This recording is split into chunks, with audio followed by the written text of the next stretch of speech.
শ্বশুরবাড়িতে সারাদিন হাড়মাস খাটার পরেও যদি শাশুড়ির কাছ থেকে শুনতে হয়, বৌমা তুমি সারাদিন কি করলে, ব্যাস তাহলেই তো হলো।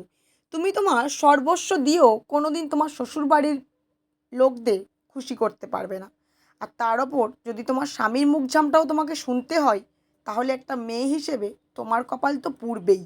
আমরা মেয়েরা কোনো দিনও শ্বশুরবাড়ির লোকেদের সুখী করতে পারি না। আমরা আমাদের সর্বস্ব যদি তাদের পদপাদে লুটিয়েও দিই, তাও তাদেরকে আমরা সুখী করতে পারবো না। তুমি রাতে তোমার শাশুড়ির সেবা করলেও শাশুড়ির কাছে কিন্তু সেই পরের বাড়ির বউটা অনেক বেশি ভালো। আর তুমি তুমি সেই পড়ে থাকা একটা আস্তা কুঁড়ের মতো। অথচ তুমি তোমার সর্বস্ব দিয়ে তোমার পরিবারের লোকজনদের খুশি করার চেষ্টা করো। নিজের পরিবার ছেড়ে অন্য একটা পরিবারে এসে শাশুড়িকে আমরা যতই মা বলে মেনে নিই না কেন, শাশুড়ি কিন্তু কোনোদিনও আমাদেরকে মেয়ে বলে মানে না। হ্যাঁ, এটাই আমাদের জীবন।